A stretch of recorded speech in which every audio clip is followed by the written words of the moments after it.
संध्या का समय था। सूरज डूब रहा था और आसमान पर एक अजीब सी लालिमा छाई हुई थी।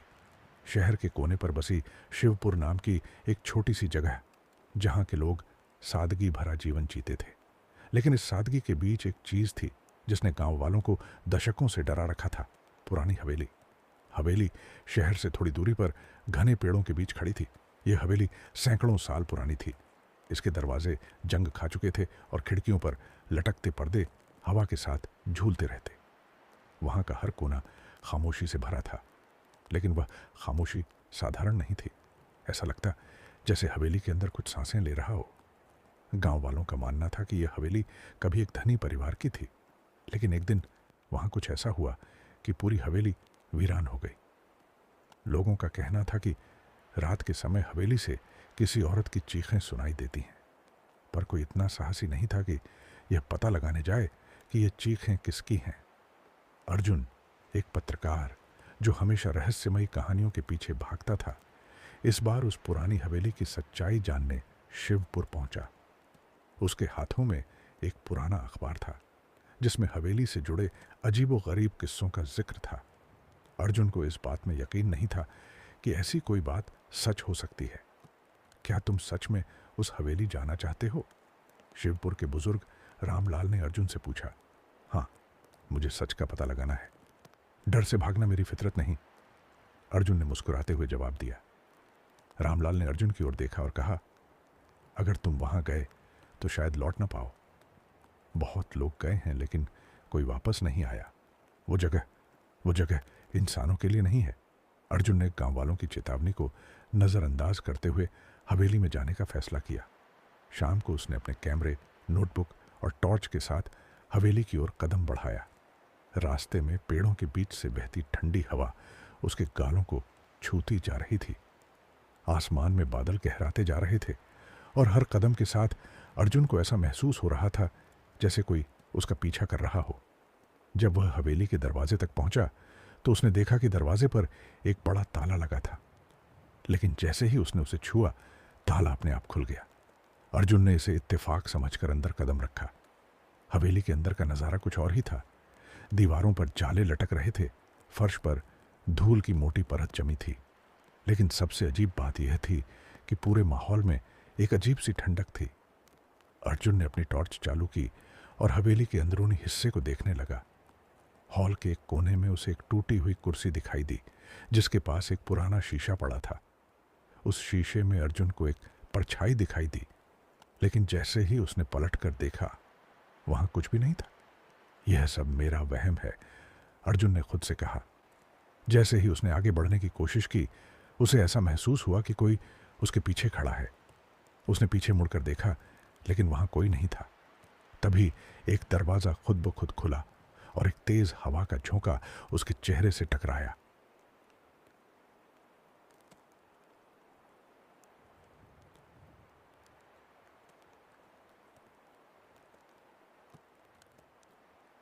अर्जुन ने अपने कदमों को रोकते हुए कमरे की ओर देखा जहां से दरवाजा खुला था।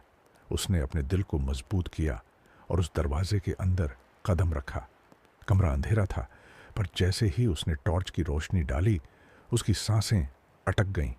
कमरे की दीवारों पर अजीबोगरीब चित्र बने हुए थे। एक औरत का चेहरा जो आधा जल चुका था और उसके चारों ओर कई अधूरी आकृतियां। ये चित्र बेहद डरावने और असामान्य थे। अर्जुन ने चित्रों को गौर से देखा। उनमें से एक चित्र में औरत की आंखें ऐसी लग रही थीं जैसे वह उसे घूर रही हो। अचानक हवेली के ऊपर की छत से एक तेज चीख सुनाई दी। अर्जुन चौंक गया। चीख इतनी भयावह थी कि उसकी टॉर्च हाथ से गिर गई। उसने घबराते हुए टॉर्च उठाई और छत की ओर देखा। आवाज वहीं से आई थी। यह क्या था? अर्जुन ने खुद से कहा। उसने हिम्मत जुटाई और सीढ़ियों की ओर बढ़ा। सीढ़ियां बेहद पुरानी और कमजोर थीं। हर कदम पर ऐसा लगता जैसे वह टूट जाएंगी। जैसे ही वह छत के दरवाजे तक पहुंचा, दरवाजा अपने आप खुल गया। छत पर घना अंधेरा था। चारों ओर सिर्फ ठंडी हवा चल रही थी। लेकिन अचानक अर्जुन को एक परछाई दिखाई दी। वह परछाई एक औरत की थी जो सफेद साड़ी में खड़ी थी। अर्जुन ने आवाज लगाई, कौन है वहां? परछाई ने धीरे धीरे उसकी ओर देखा। उसकी आंखें गहरी काली थीं और चेहरे पर सिर्फ सन्नाटा था। अर्जुन ने अपना कैमरा निकाला और तस्वीर लेने की कोशिश की। जैसे ही उसने शटर दबाया, परछाई गायब हो गई। अर्जुन अब पूरी तरह डर चुका था, लेकिन उसने हार मानने से इनकार किया। उसने सोचा, यह सब पता लगाने के लिए ही तो मैं यहां आया हूं। मुझे इस रहस्य को सुलझाना है। छत पर कुछ भी और नहीं दिखा, लेकिन जब अर्जुन नीचे जाने के लिए पलटा तो सीढ़ियों पर खून के निशान थे। ये निशान कहीं से आते हुए लग रहे थे। अर्जुन ने उनका पीछा किया, जो उसे हवेली के एक और अंधेरे कमरे में ले गए। कमरे के अंदर एक पुरानी लकड़ी की अलमारी थी। अलमारी आधी खुली हुई थी और उसके अंदर से एक कागज का टुकड़ा बाहर झांक रहा था। अर्जुन ने उसे उठाया। कागज पर एक अजीब सी भाषा में कुछ लिखा हुआ था। वह उसे समझ नहीं पाया, लेकिन इतना जरूर महसूस हुआ कि यह कोई सामान्य बात नहीं थी। अचानक कमरे का दरवाजा जोर से बंद हो गया। अर्जुन चिल्लाया, कौन है? दरवाजा खोलो। लेकिन कोई जवाब नहीं आया। चारों ओर सन्नाटा छा गया। कमरे की दीवारों पर अचानक खरोंचें उभरने लगीं, जैसे कोई अंदर से उसे नोच रहा हो।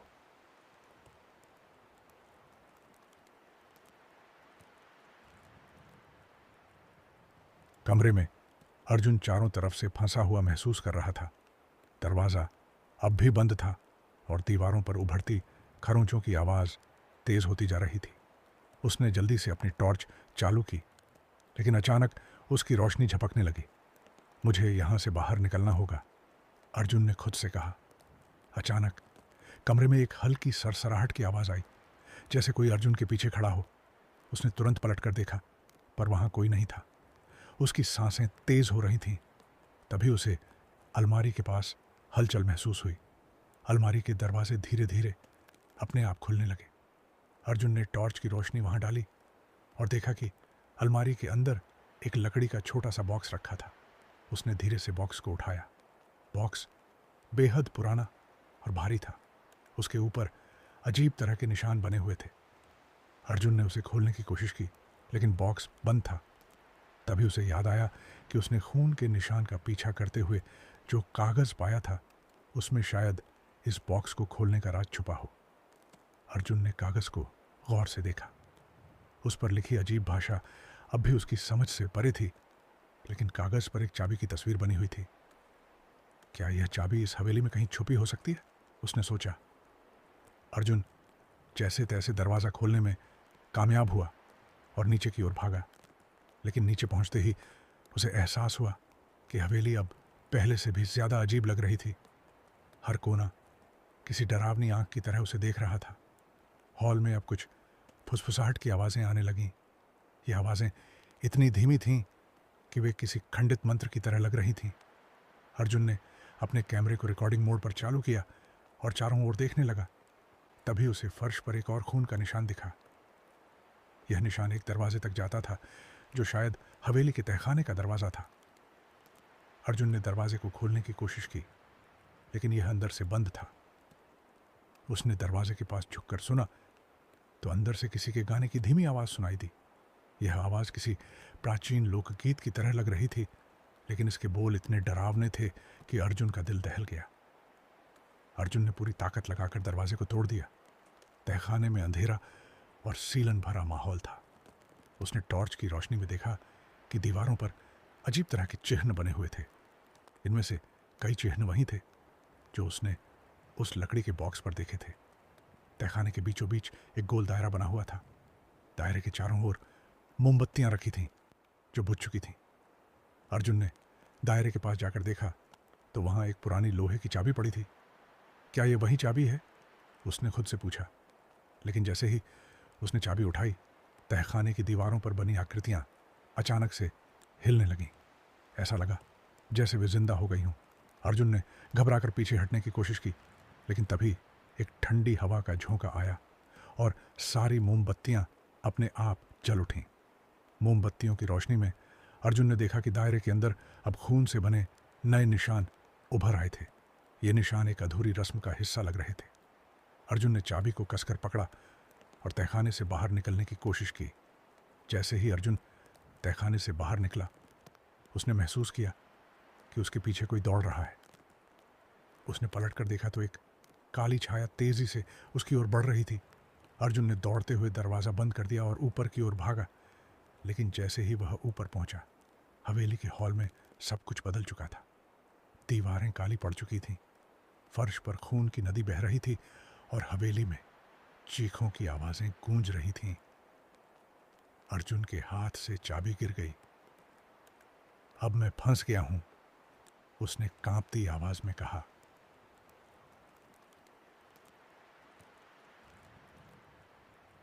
अर्जुन का दिल जोर जोर से धड़क रहा था। उसने डर के बावजूद अपनी टॉर्च और कैमरे को कसकर पकड़े रखा।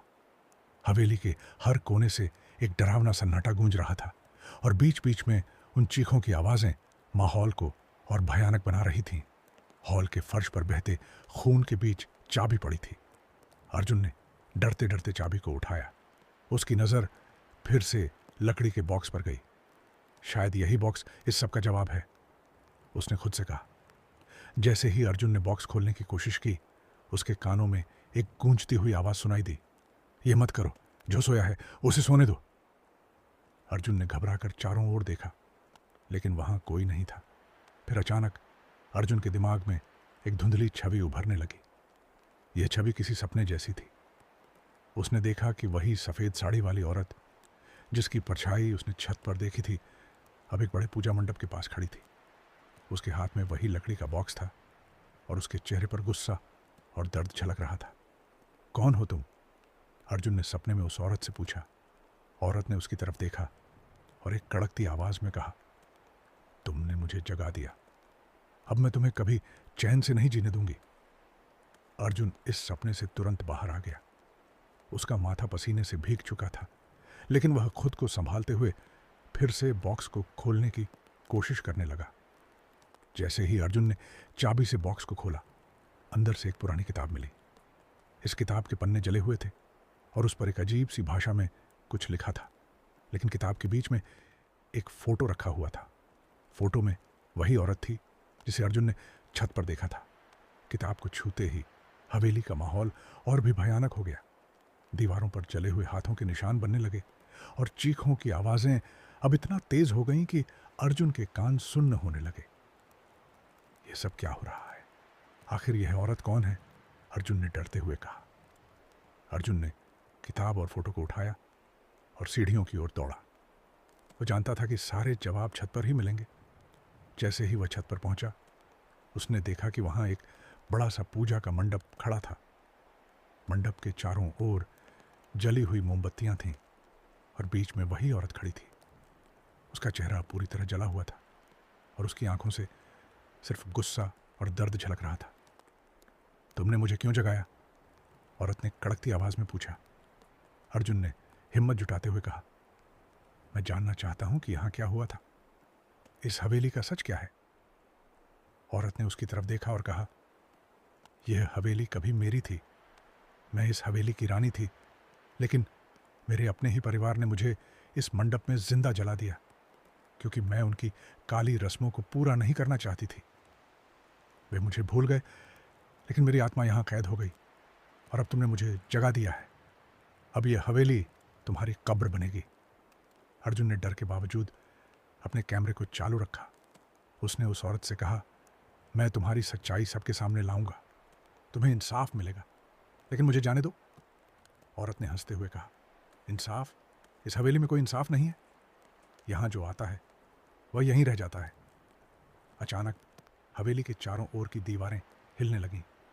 छत पर खून की बूंदें गिरने लगीं और अर्जुन ने देखा कि उसके चारों ओर काली परछाइयां इकट्ठा हो रही थीं। अर्जुन ने किताब को उठाया और जोर से कहा, अगर तुम्हें इंसाफ चाहिए तो मुझे सच्चाई जानने दो। यह किताब तुम्हारे दर्द का सबूत है। मैं इसे दुनिया तक पहुंचाऊंगा।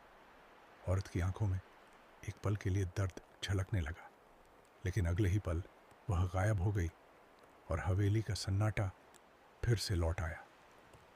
अर्जुन ने देखा कि किताब अब अपने आप जलने लगी थी। उसने जल्दी से किताब को उठाया और हवेली से बाहर भागा। हवेली से बाहर निकलने के बाद अर्जुन ने एक गहरी सांस ली। उसकी सांसें अब भी तेज थीं और हर तरफ अजीब सी घबराहट का माहौल था।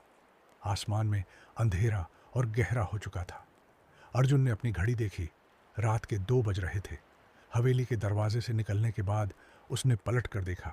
हवेली अब पूरी तरह शांत लग रही थी, लेकिन अंदर का माहौल उसके दिलो दिमाग पर गहरा असर डाल चुका था।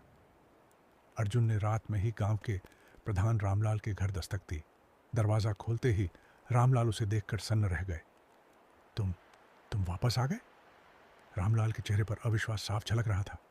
हाँ, लेकिन यह आसान नहीं था, अर्जुन ने कांपती आवाज में जवाब दिया। उसने प्रधान को वह किताब और तस्वीर दिखाई। रामलाल की आंखें चौड़ी हो गईं। उन्होंने कहा, यह वही है, यह वही औरत है। तुम्हें यह सब कहां से मिला? तहखाने से, अर्जुन ने कहा। लेकिन यह सब क्या है? इस हवेली में आखिर हुआ क्या था? रामलाल ने गहरी सांस लेते हुए कहा, यह एक लंबी कहानी है। तुम्हें पता नहीं तुमने क्या जगह दिया है। वह औरत इस हवेली की रानी थी। उसका नाम रुक्मिणी था। वह एक दयालु और ईमानदार महिला थी, लेकिन उसके अपने परिवार ने उसे धोखा दिया। इस हवेली में उन्होंने उसकी बलि देने की कोशिश की, क्योंकि वह उनकी तांत्रिक क्रियाओं का विरोध कर रही थी। जब उसने विरोध किया तो उसे जिंदा जला दिया गया। उसकी आत्मा तब से ही इस हवेली में कैद है। रामलाल की बातें सुनकर अर्जुन के दिमाग में कई सवाल उठने लगे। उसने पूछा, अगर वह सिर्फ इस हवेली में कैद है तो फिर उसने मुझे बाहर क्यों आने दिया? उसने मुझे क्यों नहीं मारा? रामलाल ने गंभीरता से जवाब दिया, शायद उसने तुम्हें एक माध्यम के रूप में चुना है। वह चाहती है कि तुम उसकी कहानी दुनिया के सामने लाओ, लेकिन यह इतना आसान नहीं है। उसकी आत्मा अब जाग चुकी है, और अगर तुमने उसकी सच्चाई सबके सामने नहीं लाई तो वह तुम्हारा भी अंत कर देगी। अर्जुन यह सुनकर घबरा गया, लेकिन उसने खुद से वादा किया कि वह इस कहानी को जरूर उजागर करेगा। अर्जुन ने हवेली से मिली किताब और तस्वीरों को अपने बैग में रखा और रात भर रामलाल के घर पर ही रुका। लेकिन रात में उसे अजीब अजीब सपने आने लगे। उसने देखा कि वही सफ़ेद साड़ी वाली औरत उसके कमरे के कोने में खड़ी थी। तुम समय पर यह सब करोगे या नहीं? उसकी गूंजती हुई आवाज़ अर्जुन के कानों में गूंजने लगी। अर्जुन पसीने से भीग गया और घबरा कर उठ बैठा। उसने चारों ओर देखा, लेकिन वहाँ कोई नहीं था। सुबह होते ही उसने अपने कैमरे और किताब को साथ लिया और शहर लौटने का फैसला किया। लेकिन जैसे ही वह गांव से बाहर निकला, उसे महसूस हुआ कि वह अकेला नहीं है। शहर लौटने के बाद अर्जुन ने अपने ऑफिस में सारी तस्वीरें और रिकॉर्डिंग जमा की। उसने अपने बॉस से कहा कि वह इस पर एक बड़ा लेख लिखना चाहता है। लेकिन जैसे ही उसने तस्वीरें और वीडियो चलाने की कोशिश की, वे सभी फाइलें खराब हो चुकी थीं। यह कैसे हो सकता है? अर्जुन ने घबराते हुए कहा। उसने अपनी बैग से किताब निकाली, लेकिन किताब के पन्ने अब खाली थे। तस्वीर भी गायब हो चुकी थी। अर्जुन को समझ में आ गया कि यह रुक्मिणी की आत्मा का काम है। वह नहीं चाहती थी कि उसकी कहानी इतनी आसानी से उजागर हो। अर्जुन ने हार नहीं मानी। उसने यह तय किया कि वह किसी भी तरह रुक्मिणी की सच्चाई सबके सामने लाएगा। लेकिन उसके चारों ओर अजीब घटनाएं बढ़ने लगीं। उसकी गाड़ी अपने आप चलने लगती, कमरे में किसी के होने का एहसास होता, और रात में वह हमेशा रुक्मिणी को देखता।